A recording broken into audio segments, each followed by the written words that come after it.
Dear learners, welcome to EPG Pathshala. I am Munish Ahlawat from Institute of Hotel Management, Dehradun. Today, we shall be taking module number 26 titled Appetizers and Garnishes under paper Food Production Operation and Management. The learning objectives of this module are to learn various appetizers and garnishes used in food establishments. Appetizers. Appetizers are usually finger-sized food normally served before a meal or sometimes in between. They are also known as odovs, starters or antipasti. They can range from very simple to very complex one depending upon what type of occasion they are prepared for. They are generally a common accompaniment to aperitifs and cocktails which are served prior to a meal. At dinner, in banquets and occasions like this, appetizers can be served prior to meal. This is a common trend, especially at weddings where it takes time for the wedding party and guests to get to the reception area after the marriage even has occurred. Appetizers can be served at long functions or parties which occur after a regular meal time. A mid-afternoon party where there is no intent to serve dinner or an evening party that comes after dinner may feature appetizers so that guests can have opportunity to snack. Almost every hotel and many restaurants worldwide provide guests with a wide range of appetizers.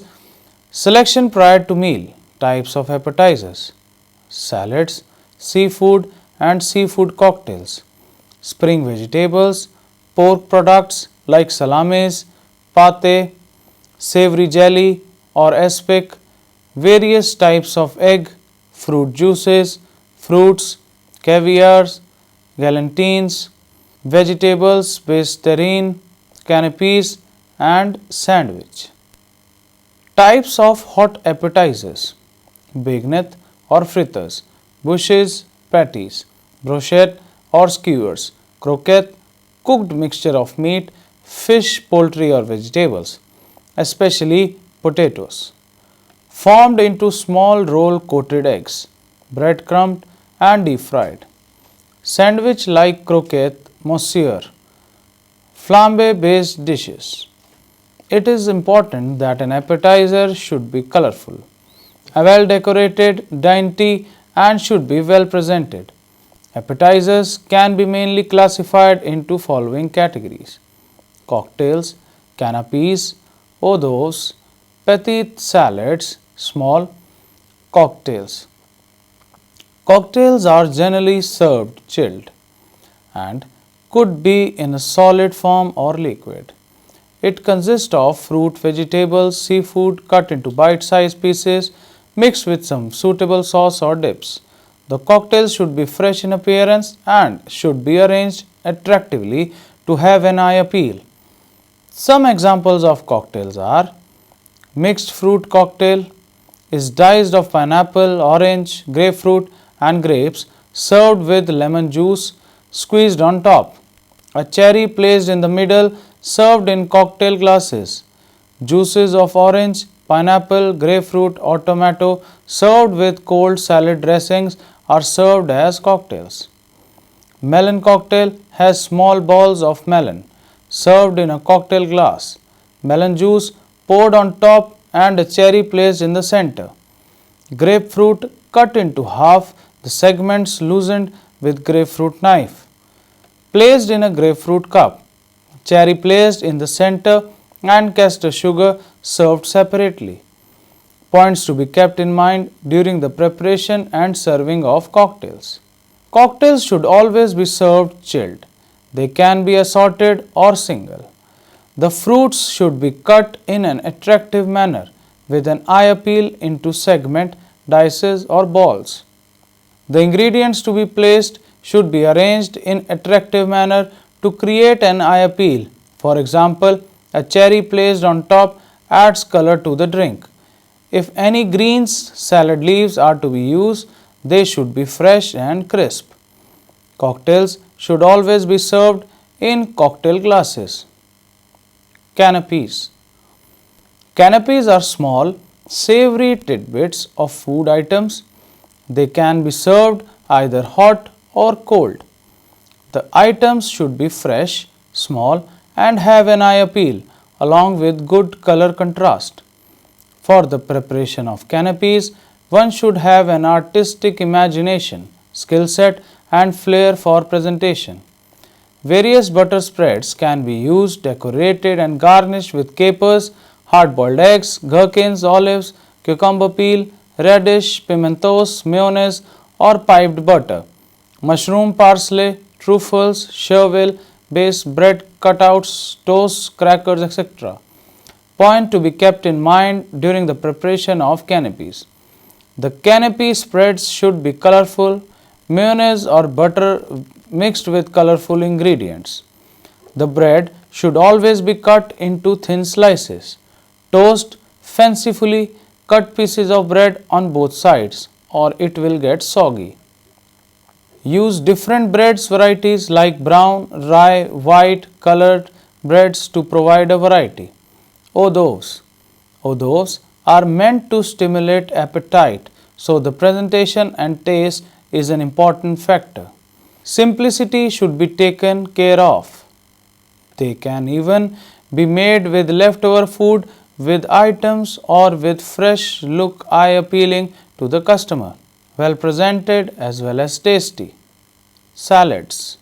Salad is a mixture of cold food items generally which normally consist of vegetables, fruits, often with a dressing, occasionally served with nuts or croutons, and sometimes even with addition of meat, pasta, cheese, fish, or even whole grains.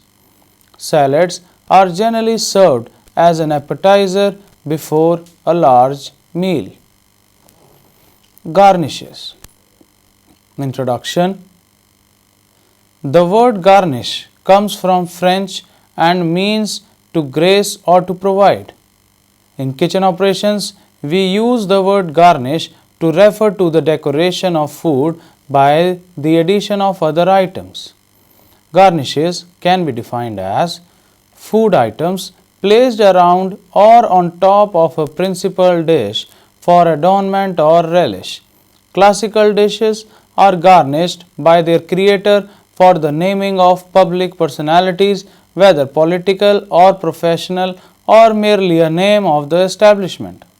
The constituents of garnishes are supplied by farinaceous products, quenelles of all kinds, cockscomb, kidneys, truffles, mushrooms, plain or stuffed olives, shellfish, bone marrow, etc. Vegetables for garnishes are treated in accordance with the use and shape implied by the name of the dish. Example, for consomme julienne, the vegetables will be cut into julienne. A careful selection of garnishes that have flavor, color and eye appeal is appreciated and is accepted as a finished dish. The purpose of garnish food is to supply some appropriate and suitable adjunct to the dish. Example, Maitre d'Hotel and straw potatoes with mixed grill.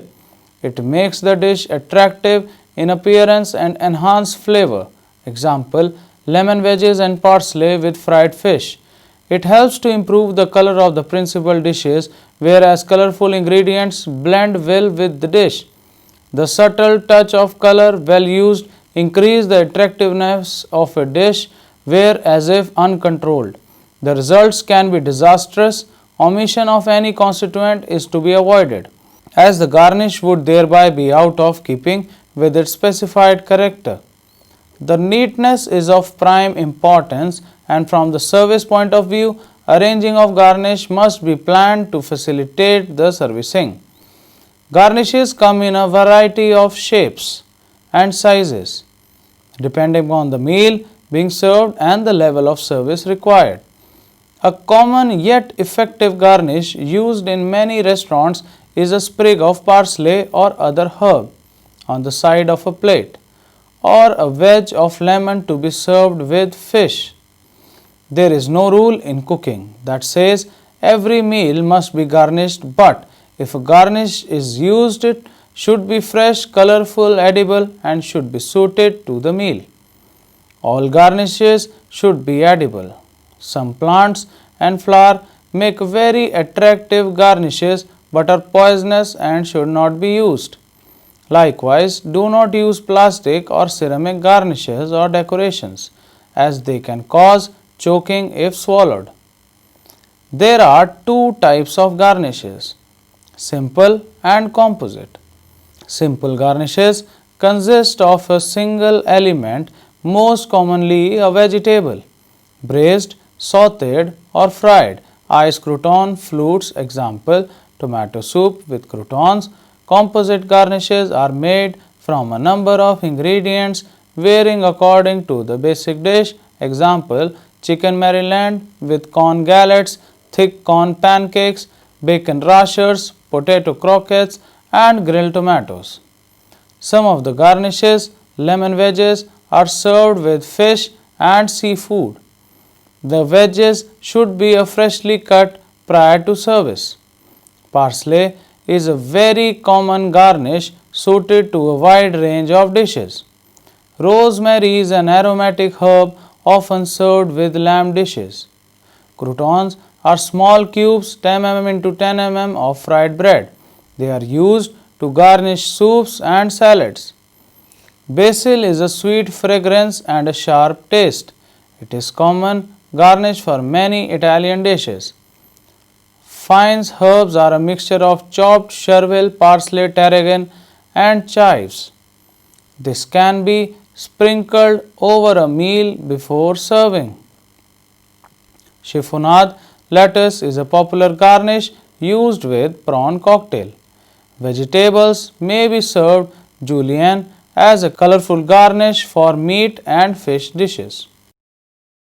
Soup garnishes: toasted and garnished bread, fried bread cubes and pieces for puree soup, nuts like almond with broccoli soup, fried onion with French onion soup, chopped herbs and spices with most of the soups, yogurt with sweet soup cream with cream soup, sour cream with many soups, fried garlic with many French soups, cheese with Italian soups. Characteristics of garnish: garnish can be complementary or contrast to main food. For example, for sweet dish, garnish can be sweet or sour like orange. Color can be as per the dish or differ, etc. Garnish depends upon skill and innovative ideas. Sometimes food itself is a complete garnish. There are standard garnishes of some dishes which cannot be altered. Garnish should be used on minimal base garnishing tools. The quality of the ingredients is of primary importance in creating garnishing that are attractive and appetizing. The right tools play an important role in the finished product. Some tools are found in just every kitchen: pots and pans, large and small bowls, scissors, sieves, graters, a vegetable slicer, a pastry brush and various cutting boards for some garnishing and for some preparation techniques. However, some specific tools are required and are easily available in kitchen as specialty stores. Knives, peelers and spoons. There are various kinds of knives available, but when going for garnishes, some specific varieties are required. It should be made sure whether wood or plastic, the handle should fit the hand comfortably. Peelers should also have stainless steel blades, otherwise they will turn rusty soon and dull. Silver spoon should never be used while working with ingredients, since they might discolor fruit or vegetables. Easily breakable plastic spoon should be avoided. Butcher knife. It is used to cut up large fruits and vegetables such as pineapples and pumpkins. Kitchen knives. It is a loss known as small butcher knife. It is used to cut vegetables like cucumber and zucchini. Divide citrus fruits, peel larger fruits like papaya, cut root and bulb vegetables and cut blocks of chocolate. Peeling knife. It is used to peel root and bulb vegetables, trim and clean out bell peppers, peel oranges, and make decorative cuts in vegetables and fruits. Fluted knife. This knife is used to make wavy decorative cuts in, for example, carrots, cucumbers, butter, and cheese. Peel stripper. This tool is used to pull off strips of peel or flesh from such items as citrus fruits, cucumbers, radishes, and carrots. Unlike a zester, which removes several tiny slivers, with each stroke, a stripper allows to make one long groove at a time. Grapefruit knife. It is used to remove the flesh from grapefruits or pineapple halves and to separate the flesh from the peel of melon veggies. Peeler. Peeler is used to peel asparagus, celery, stone fruits, potatoes, kiwis, and avocados. Teaspoon. Teaspoon is used to remove the seeds from melon halves, the choke from artichokes, and the seed from tomato half. Tablespoons. It is used to accomplish various tasks such as removing the flesh from pineapple half and filling vegetable cups. Cutters. All tools that change the shape of ingredients or pieces of ingredients belong in this group. With the help of cutters, it is possible to scoop out seeds, make fruit balls all the same size, and cut out shapes such as heart or flowers. Melon baller. It is used to scoop out large balls or half balls from, for example, melons, carrots, cucumbers, pumpkins, and butter, and to scoop out cherry tomatoes.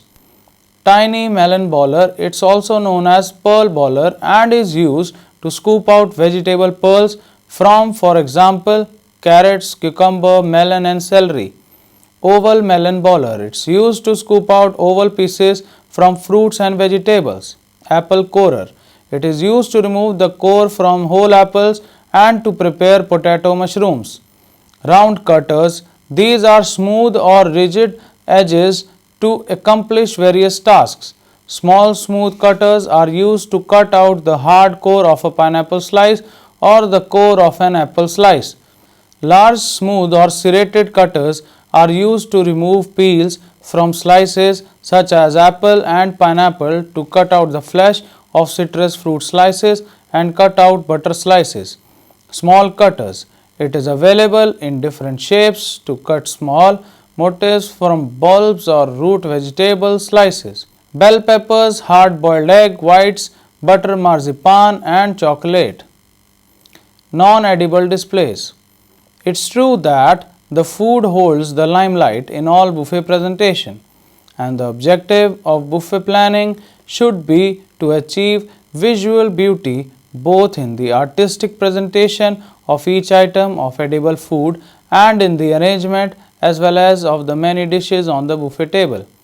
An outstanding, beautifully decorated centerpiece can catch the sight of everyone present in the room, which can either tallow or centerpiece or non-edible display.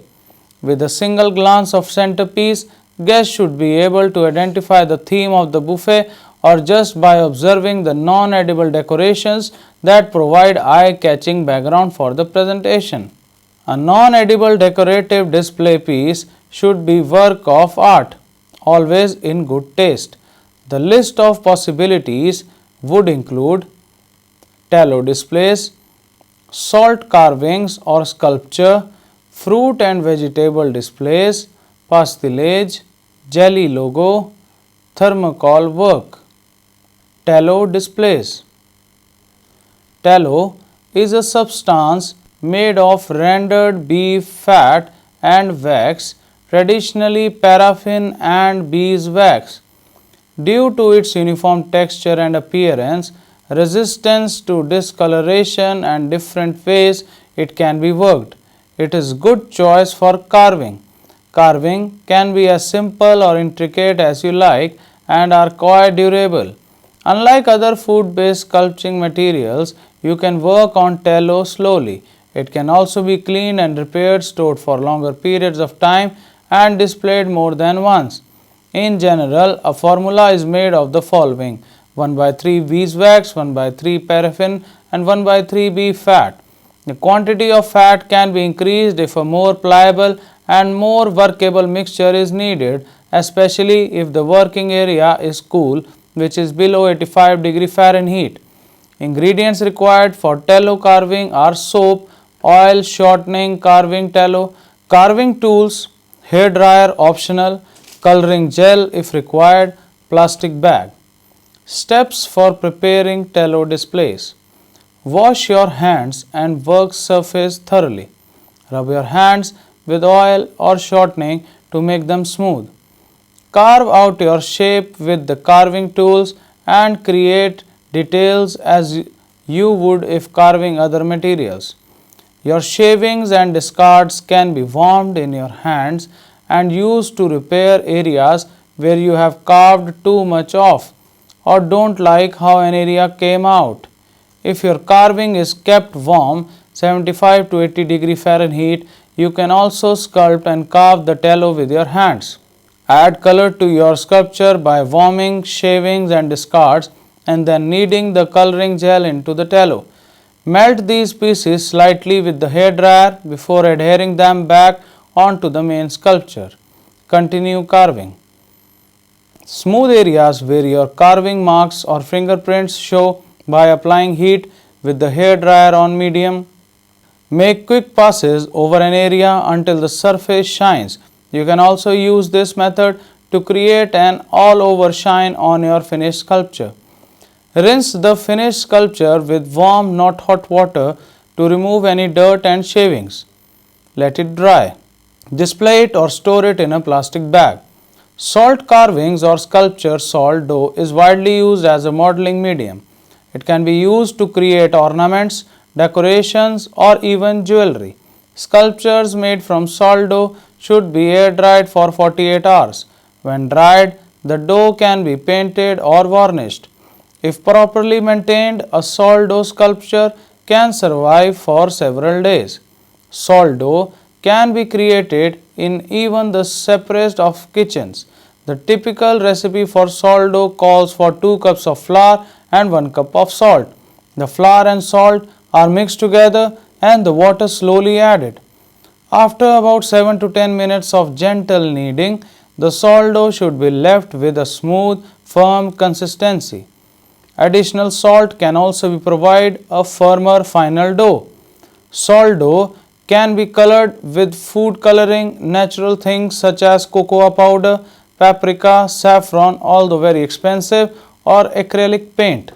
Or salt dough can be painted once dry with poster paints, acrylic or even watercolor paints.